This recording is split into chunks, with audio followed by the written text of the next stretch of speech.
Lors de notre dernière rencontre, tu m'as beaucoup parlé de tes défauts. J'ai eu le sentiment que tu avais perdu confiance en toi. Depuis notre enfance, nous apprenons très souvent à regarder ce qui ne va pas chez nous. Nous nous focalisons sur nos défauts, sur nos erreurs, sur ce que nous devrions corriger, au point d'oublier parfois nos qualités. Pourtant, personne n'est parfait. Et surtout, selon les situations, certaines caractéristiques que nous considérons comme des défauts peuvent aussi être utiles. Prenons l'exemple d'une personne très économe. Certains diront qu'elle est radine, mais si elle apprend à maîtriser le trait de caractère sans tomber dans l'excès, elle peut aussi devenir une personne prudente, organisée et particulièrement attentive à la manière dont elle gère son argent. Cette qualité pourrait être d'ailleurs très utile dans certains métiers. Cela ne signifie pas qu'il faut laisser nos défauts prendre le contrôle de notre vie. Cela signifie simplement que nous pouvons parfois apprendre à les canaliser et à les utiliser intelligemment.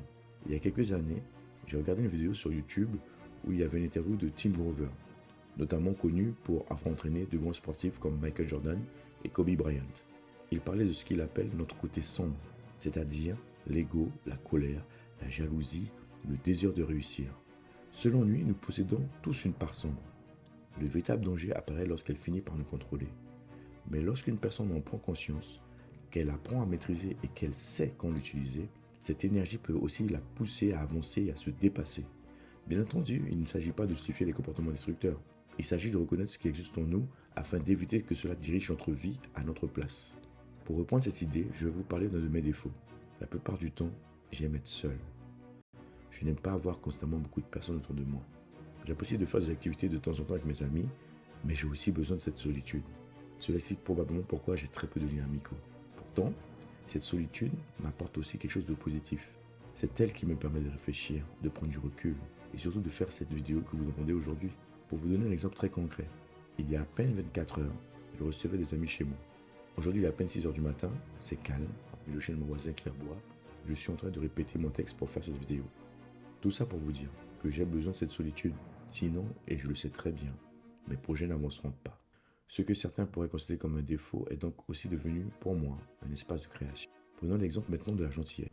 À la base, c'est évidemment une qualité, mais lorsqu'elle est utilisée sans aucune limite, elle peut finir par nous faire du mal. Comme je dis dans la vidéo, prenez soin de vous comme vous le faites avec les autres. À force de vouloir aider tout le monde, nous pouvons oublier de nous protéger et de prendre soin de nous-mêmes. Les personnes très empathiques peuvent également rencontrer ce problème. Elles absorbent les difficultés des autres, veulent constamment intervenir et finissent parfois épuisées ou entraînées dans des situations qui les dépassent. Et tôt ou tard, elles se retrouvent encore une fois à penser « mince, j'ai été trop gentil ou trop gentille ». D'ailleurs, cet intervenant en psychologie positive explique qu'une qualité peut être sous-utilisée, correctement utilisée ou utilisée avec excès. Autrement dit, même une qualité comme la gentillesse peut devenir problématique lorsqu'elle n'est plus adaptée à la situation. Dans son livre, Aymeric Le Breton nous raconte l'histoire de porteurs d'eau qui transportaient deux jarres. La première était parfaite, tandis que la seconde était percée. Chaque jour, pendant le trajet, la jarre percée laissait échapper une partie de son eau. Elle en avait honte et pensait qu'elle n'était pas à la hauteur de sa mission. Mais elle n'avait pas remarqué quelque chose d'important. Le long du chemin, du côté où elle perdait son eau, des fleurs avaient poussé. Le porteur d'eau connaissait son défaut. Il avait donc semé des graines à cet endroit, sachant qu'elles seraient arrosées durant chaque trajet. Il pouvait ensuite cueillir ces fleurs afin de découvrir la maison de son maître. Cette histoire nous rappelle quelque chose d'essentiel. Le porteur d'eau n'a pas ignoré la fissure de la jarre. Il a simplement trouvé une manière intelligente d'en tirer quelque chose de positif. Nos défauts ne disparaîtront peut-être jamais, complètement. Mais nous pouvons apprendre à mieux les comprendre, à les atténuer lorsqu'ils font du mal et, dans certaines situations, à les transformer en quelque chose d'utile. Alors posez-vous cette question. Quels défauts pourriez-vous apprendre à mieux contrôler et peut-être même à exploiter positivement? Merci d'avoir vu cette petite vidéo.